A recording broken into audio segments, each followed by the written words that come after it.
Imagine being born in 1900. You're 14 years old. World War I begins and ends when you're 18. 22 million dead.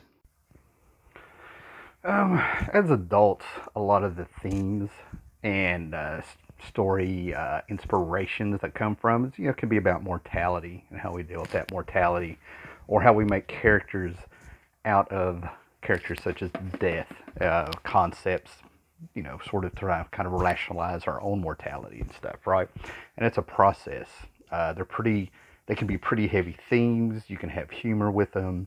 And in the world of comic books and stuff, death is pretty much been a joke.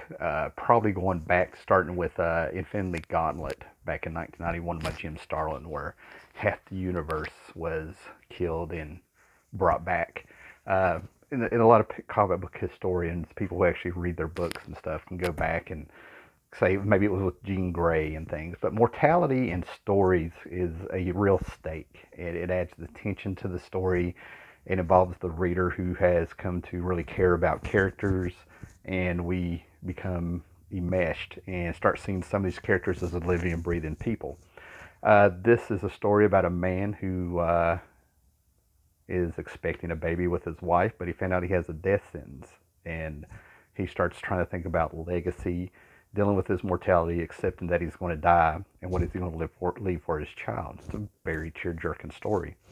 Where we have On a Pale Horse, where a down-on-his-luck guy who has a very bad day gets told in a world where science and magic are on equal levels in everyday life, he ends up getting told that he's going to die that day, or he is going to meet somebody, and he's also going to become wealthy, and he blows it twice.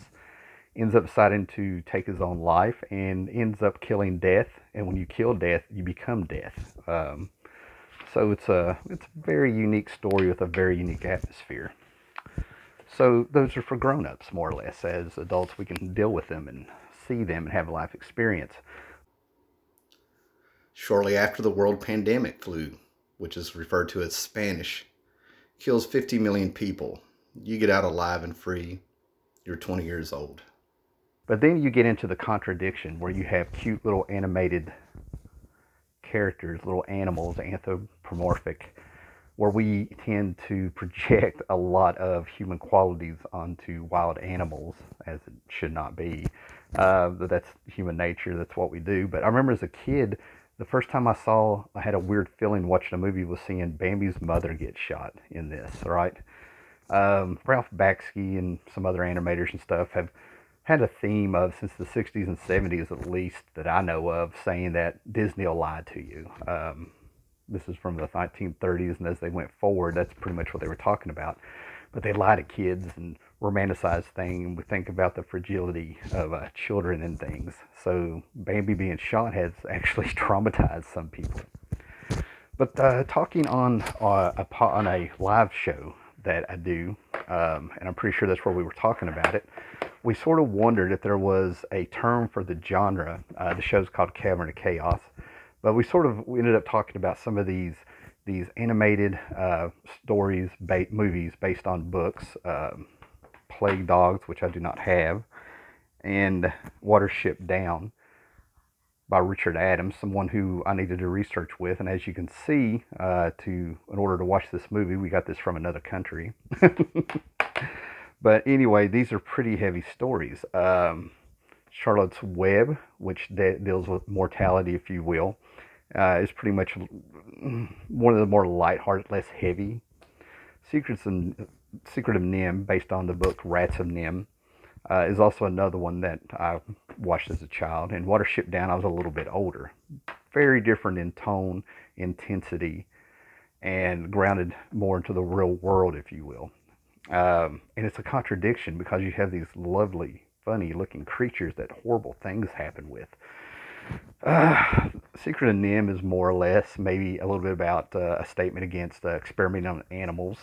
Charlotte's Web is about moving on with life and finding yourself, living life before you die, and helping others. Then Watership Down is about the price of freedom. The theme, if you watch it, there's many things in there, but pretty heavy stuff. And of course, a lot of children will be exposed to these due to them being funny little animals. At 29, you survived the global economic crisis that started with the collapse of the New York Stock Exchange, causing inflation, unemployment, and hunger. Some very bad people come to power when you're the age of 33. At 39, the World War II begins. It ends when you're 45. 6 million Jews die. There will be a total of more than 60 million dead. Now, as far as crossing over to comic books and movies like Plague Dog, which I don't have anything to show for that, by the same person who did Watership Down, Garth Ennis came out with Rubber Red Charlie, which is sort of like a Stand By Me with a zombie apocalypse in the background, about these dogs that you just fall in love with, and they think if they just make it to the beach, they're going to be fine. It's fantastic, but anything with animals seems to really tear us up. And the contradiction are these cute, furry little animals surrounded by mortality of humans and cruelty and inhumanity and things. So we get to We3 by Grant Morrison. The first time I even heard about We3 is, I believe, Grant Morrison, after having, probably 2 decades at the time or more in comic books already. He had come to America after working in Britain, and in the American audience is where I'm coming from here, my memories. He had came on and had done Animal Man, Doom Patrol, Invisibles, made it all the way to Justice League with other books that he had been putting out. I mean, I have a whole long box of his stuff.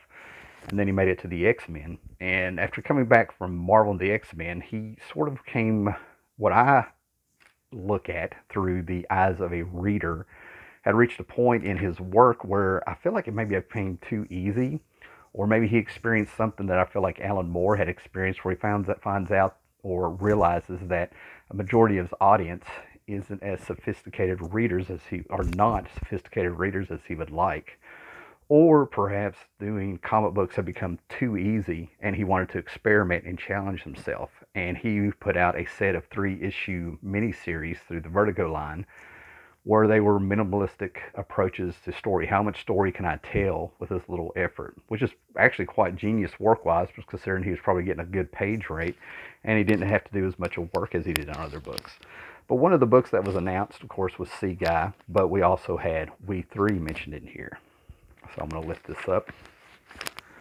But We3 has been on my mind for a long time. But in the end, I knew only Quietly, referring to Frank Quietly, can make it real enough to break hearts. 60 pages of concept drawings before he even got started. 3 high-tech killing machines face their final fateful mission in what promised to be the most visceral, shocking, and unusual action book this year. Who are We3? Buy the book and find out. So there's a little bit of a mystery there, and this is from July 2004 of Wizard magazine. Well, a couple months later, we finally get to see who these mysterious We3 people are. And it turns out they're not people at all. They're cute, fuzzy animals. And I'll go over who they are here in just a minute. So bam, all of a sudden we have this contradiction and we have these cute fuzzy animals in little war machines. So my interest was piqued. This was probably about 2 months later, I think. 155 September. So that was really cool to find. And I was in. I was so in. I was getting all this Morrison stuff, waiting on this book. Now, before we get to We3, I want to mention Weapon X here. And I mentioned Grant Morrison had been on X-Men. The trick with reading Grant Morrison's stuff is that despite whatever company he works for, Image, Avatar, DC, Marvel, whatever, he has hinted that all of his books may tie together in one huge story, in subtext at least, if not anything else. When he came on the X-Men, he had taken Weapon X, which was Wolverine's code name when he was experimented on, or whatnot. They've revamped and added to his origins and stories so many times it may have been changed again. But Grant Morrison made it come up the idea that X is not a letter, it's the Roman numeral for 10. So he was actually Weapon 10. The concept is Weapon 1 may have been the first thing they did to try to recreate the super soldier, formula. Weapon 10 was the 10th experiment, which was Wolverine experimenting on mutants. And then he introduced a character named Phantomos. Is that it? Weapon 13, which was above and beyond Wolverine in his X-Men run. So you come over to Vertigo, run, owned by DC, and he comes up with We3, which is Weapon 3, and secretly, with a wink and a nod, these animals could be the third experiment in the Weapon 10, Weapon X program. You're 52, the Korean War begins. When you're 64, the Vietnam War begins and ends when you are 75. So that's what's so cool about them. They're through Vertigo when this came out. And as you can see, our first animal here is that these covers are genius. These covers, I love this. You've seen posters, I'm sure, flyers of, and with social media, I'm sure you've seen people post things saying they've lost a pet. And our dog is Bandit. Our lost cat. Oh no, what's her name? Tinker. Excuse me, it's right there in bold. Tinker's our lost cat. And our lost rabbit has a name of Pirate.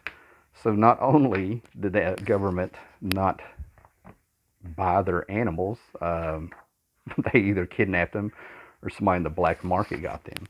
Now, this is a 3-issue miniseries, as I said, and I buy this up every chance I get. This was the originals that came out. Then I looked up and found in a dollar box a reader's copy to go through.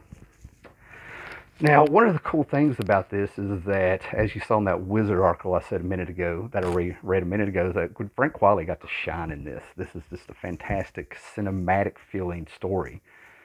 And I don't know if it's influenced by movies, but I get a very strong anime, perhaps manga feel in it as you go through here with a bit of cyberpunk. Now, if you know anything about Grant Morrison, you know he is an animal lover. In Animal Man, he had a few issues that just made people feel super guilty. And then he ended the run with Grant Morrison talking to Animal Man saying, "Why should I bring your family back? I want my cat to come back." He loved his cat. And of course, you have to read it in context. And Frank Quietly really shines on this. This is one of the few times where I feel like Frank Quietly may have outshone Grant Morrison, and obviously it was by design, in my opinion. So we have government. You open up the book, very little words, if you will. The pictures tell the story. You can sit there and study them, piece them together. And then the big reveal is we finally get to see our We3 creatures with the government experiment. That was more or less a test they went through. We see cruelty put in there, very subjective to what's going on here, experimenting on rats and mice. And basically what happens is that a senator comes in, praises the program, and a general says, "All right, we're going to decommission the program." And as I skim through these pages, it's really a book that, despite a minimalism approach, and that's what I call it, not decompression, a minimalism approach, because there's a lot of storytelling going on in 3 pages, that he's really conquered the concept of time, of controlling the reader and making them slow down and really look at your work. But anyway, they get decommissioned and they're going to be killed when you're decommissioned to hide the experiment. But the doctor on there sets them free, and she's surprised that these killing machines are able to let her live. So despite all the experiments and torture and training that they've done with them, these animals still have a humanity to them that they couldn't destroy, which is fantastic. And the artwork is like what I'm talking about here. You have this very, very claustrophobic storytelling going here. Small panels, you have to take your time. And then we have a 2-page spread in the night sky of freedom, which I think is just fantastic. Sets a mood and gets you in there. And of course, they know that they have been set free and they want their experiment back before things get told. And they're just wanting to go home. They don't know what to do with their life. They're not quite lost souls, but they're just not sure what to do and what an instinct is. And they have the ability to talk thanks to implants. Now, I found this page very very interesting because I wondered if this was a wink and a nod to Watership Down, even with the way that they are drawn. Compare those. I love stuff like that. I love when things are acknowledged. So we have Watership Down, we have bunnies in nature, and then you turn around and you get the contradiction of the freak showing up. They're trying to kill them, busting in there. The government's trying to kill them. Shows the fragility of these animals, these domesticated creatures. And one, I think it's ironic that the cute little bunny is the wild animal that's yet to be domesticated. And this is where we end up just continuing to enjoy what Frank Quitely has done. So they send out some other experiments to try to take out our three heroes here, while they still talk to the doctor, who still has guilt for what she's done. But we come to the bridge. This is one of the pages that made me fall in love with it. This is a bit of a cyberpunk feel. There's this glorious two-page cinematic spread of the rats, the mice, the rodents, if you will, and they all have drills for heads coming after them and fighting them. And they fight for survival. No matter what the domesticated creature is, there's still the wolf in them. Cats sit around and wonder how to eat you. That's just the reality. So the action is there. You end up cheering for the creatures, and the stakes get upped. They run across some rednecks. I can say that because I live in the Appalachian Mountains, who kind of believe that they're aliens when they run across them. And Tinker ends up sacrificing his life for the other ones. And now we have the real stakes. So after finding out that one is down, we find out they have I believe it's a Rottweiler.